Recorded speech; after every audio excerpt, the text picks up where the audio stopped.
और गोपियों का दर्शन उद्धव ने किया। आए थे 1 घंटा के लिए, आज धीरे धीरे 6 महीने बीत गए। गोपियों के पास जब पहुंचे उद्धव जी तो जब भ्रमर गीत का वर्णन सुने आनंद आ गया। 7 महीने बीत गए गोपियों के जब इस गीत का आनंद लिए कि गोपियों की मनस स्थिति क्या है, तब तो रहे सहे होश उड़ गए उद्धव जी के और अपना ज्ञान भूल गया और दिल में एकदम प्रेम भर गया।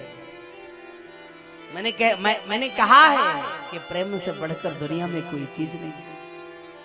बहुत लोग कहते नहीं ज्ञान सबसे बड़ी चीज है, नहीं ज्ञान तो है ही। एक बार ज्ञानी और प्रेमी दोनों आपस में झगड़ा कर ली, आपस में लड़ गए भैया। ज्ञानी कहता नहीं हमसे भगवान बहुत प्यार करते हैं, प्रेम जो करता था प्रेमी था वो कहता नहीं भगवान हमसे बहुत प्यार करते हैं। बोले यार आपस में क्यों लड़ रहे हैं अपन, चलो चल करके पूछ लेते हैं भगवान से। बोले चलो। ज्ञानी गया और कहता है भगवान जी आप बताइए कन्हैया कि आप हमसे प्यार करते हैं, मैं ज्ञानी हूं अथवा ये प्रेमी है, प्रेमी से प्यार करते। ठाकुर जी बोले भैया ज्ञानी तो मेरी आत्मा है, मैं तो बड़ा प्यार करता हूँ ज्ञानी से। जो ये कहा कि ज्ञानी मेरी आत्मा है मैं बड़ा प्यार करता हूँ, जो प्रेमी था उसका चेहरा पे 12 बज गया और लटक गया। बोले हम तो जा रहे हैं। बोले क्यों? बोले नहीं आपने तो कुछ छोड़ा कहाँ मुझे रहने लायक, पूरा हद कर दिया, जा रहा हूँ। दिल पर ठेस लगा उसके कि बताइए भरे समाज में इन्होंने मेरी बेइज्जती कर दी। ज्ञानी को अपना लिए, हम प्रेम करने वाले थे, हमको इग्नोर कर दिया। उसके आंखों में आंसू आ गया, कुछ दूर चला गया। ठाकुर जी ने बुलाया, ए इधर आ जा, इधर आ जा। बोले क्या आप क्या बात की, कुछ और कहना है क्या? बोले नहीं, बोले पूरी बात तो सुनो। बोले क्या? बोले मैंने कहा था कि ज्ञानी, जो ज्ञानी है वो मेरी क्या है, आत्मा है। भगवान ने क्या कहा था कि ज्ञानी मेरी आत्मा है, लेकिन जो प्रेम करते हैं वो तो हमारे भी परमात्मा हैं। ये आप कैसे भूल गए हो? तो दुनिया में प्रेम से बढ़कर के कोई चीज नहीं है। इसलिए मेरे भाइयों, मेरी बहनों, डोंगरगढ़ वासियों, प्रेम करना सीखो। प्रेम कैसे किया जाता है? ईर्ष्या, द्वेष, छल, कपट करना बंद कर दो। अगर जिस दिन प्रेम करना सीखोगे आनंद आ जाएगा। प्रेम जब अंत हो गया, प्रेम का जब अनंत हो गया तो रोम रोम संत हो गया। भाई शब्दावलियां कभी कभी गड़बड़ हो जाती है जल्दी जल्दी में, इसके लिए माफ करना। प्रेम जब हमने कहा प्रेम का अंत हो गया तो रोम रोम संत हो गया, लेकिन ऐसा नहीं, अंत नहीं उसका अनंत करना। प्रेम जब अनंत हो गया तो रोम रोम संत हो गया। क्या करे भाई, हमारा मुंह ही तो है, कभी कभी गड़बड़ हो जाता है। इसके लिए आप लोगों से क्षमा प्रार्थी हैं। जहां गड़बड़ होगा अपने आप से सुधार लीजिएगा। ये समझिएगा अभी हम छोटे हैं, मतलब इतने भी छोटे नहीं है जितना आप समझ रहे हैं, लेकिन छोटे हैं, है नहीं?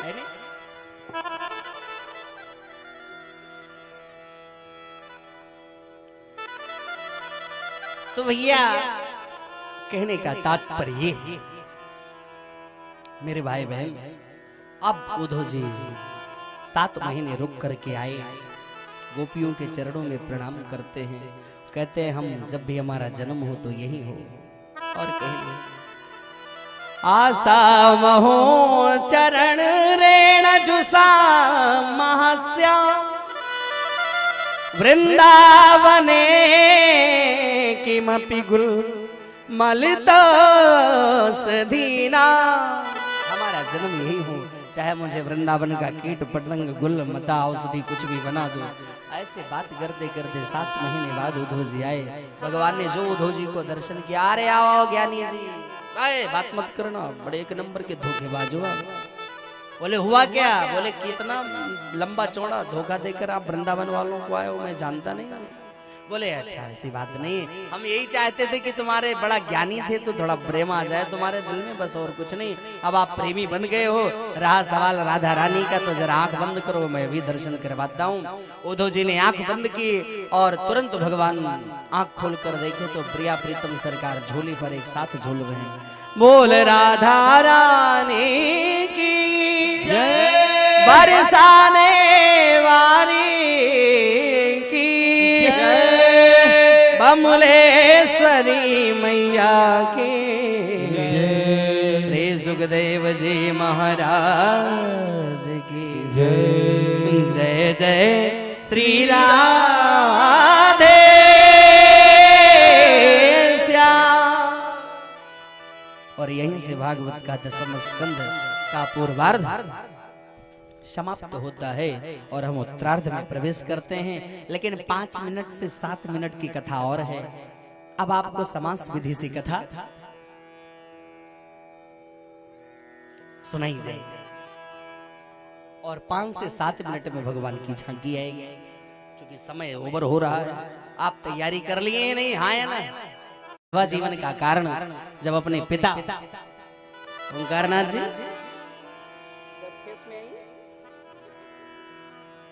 अपने विधवा होने का कारण जब मगध देश के राजा महाराज जरासंध से बधाई अपने पिता से तुरंत चढ़ाई किया।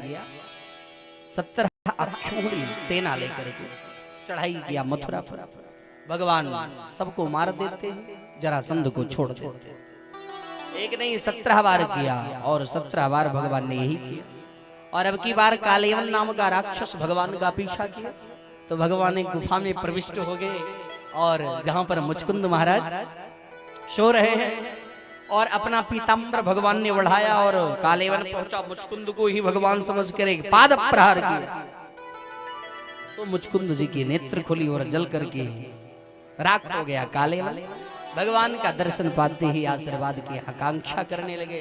भगवान ने कहा इस युग में नहीं लेकिन कलयुग में तुम सबसे बड़े भक्त बन करके प्रकट होगे। और वही मुचकुंद जी कलयुग में नरसिंह भगत के नाम से जाने जाते हैं, जिसके नाम पर मायरा होता है। क्या करवाते हैं लोग? माननीय जया किशोरी जी अक्सर क्या करती है, क्या नानी बाई रो, नानी बाई का मायरा की कथा आज तक हम ना तो सुने और ना कभी सुन पाए। उसमें कथा कौन सी आती है और ना कभी पढ़ पाए। अब हम कोशिश कर रहे हैं कि हम भी कहीं मायरा करें एक बार, लेकिन मायरा होता कैसा है? अरे महाराष्ट्र की ये इनका क्या नाम है, अलका श्री जी भी मायरा करती है। भी धामड़ गांव में की है मायरा अगले साल। तो हमसे उनकी फोन पर बात हुई थी जब नानी बाई का मायरा समाप्त हुआ था।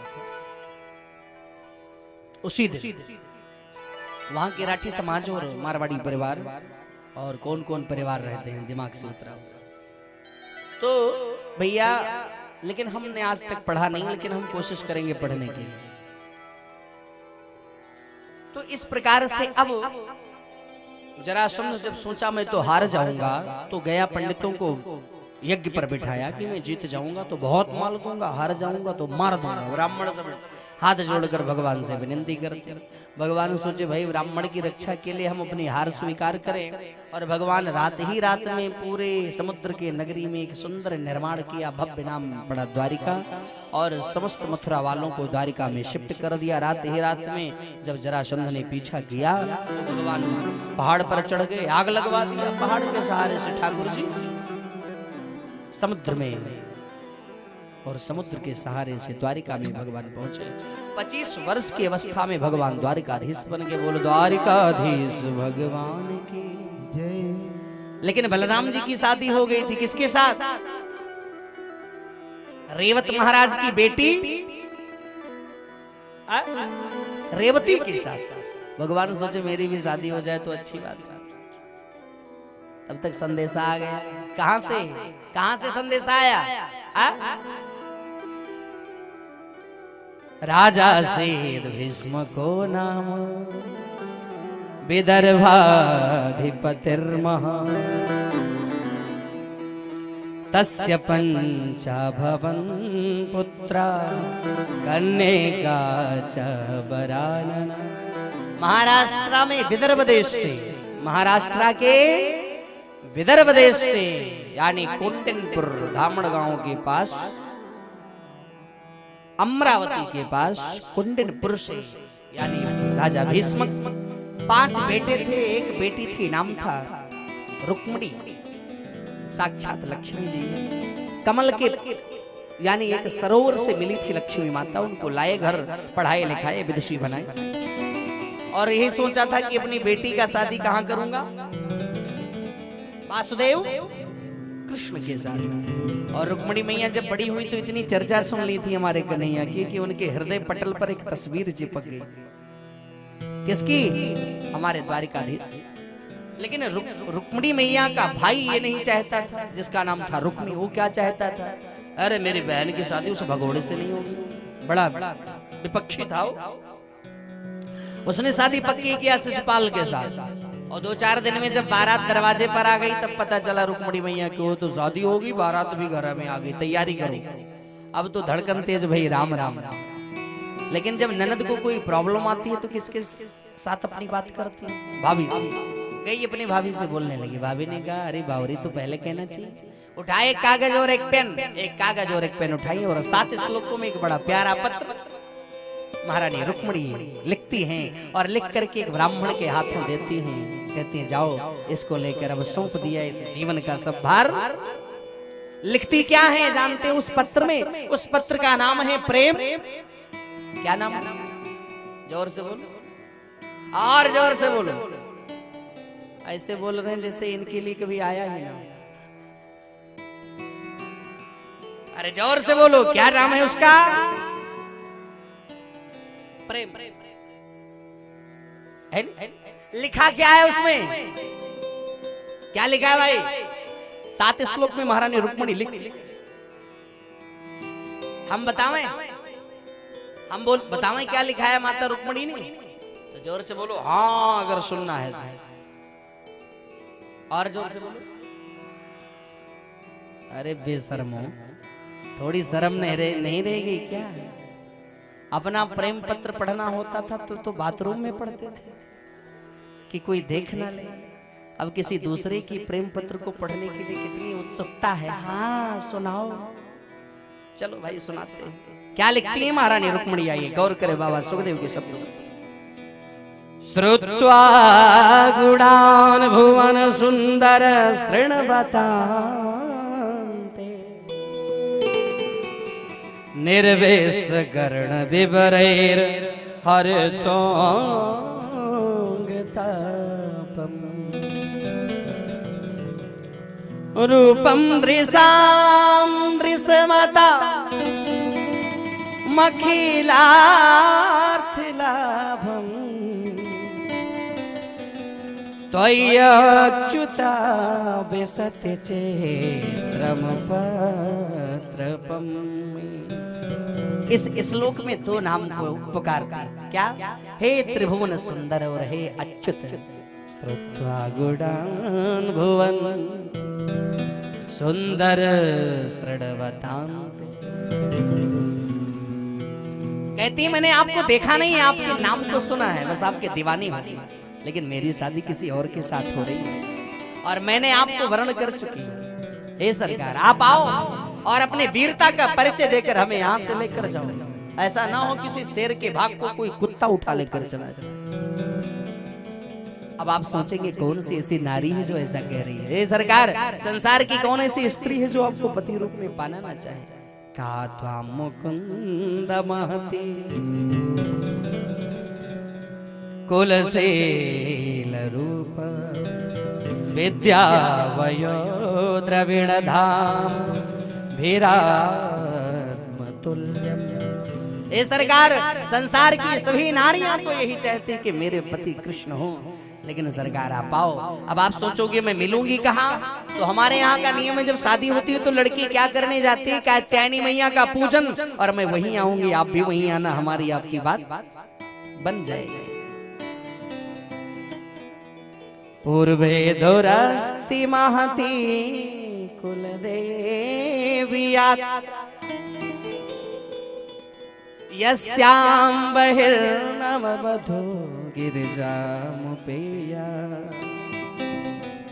बड़े भाव से गिरजा मंदिर में आऊंगी, बात बन जाएगी।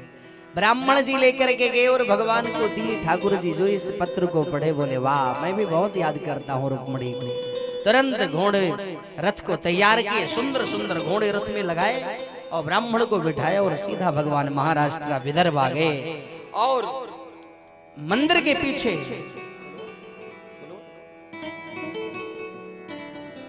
मंदिर के पीछे भगवान पहुंच गए। ब्राह्मण देवता से भगवान कहे जाओ रुक्मिणी माता जी को भेजो। और रुक्मिणी महारानी से जो ब्राह्मण ने कहा कि मैया आप घबराने की बात नहीं, जिसके लिए तुमने पत्र दिया था वो महाशय को हम लेकर आए। अरे बाप का वेट कर रहे। 16 श्रृंगार महारानी रुक्मिणी करती हैं और सोने की थाली में आरती सजाकर कात्यायनी मैया के मंदिर की ओर चल पड़ती हैं। इस प्रकार महाराज जी के श्रीमुख से श्री राम कथा, श्रीमद् भागवत कथा, श्री शिव महापुराण, गरुड़ पुराण आयोजन कराने हेतु संपर्क करें। 9889454823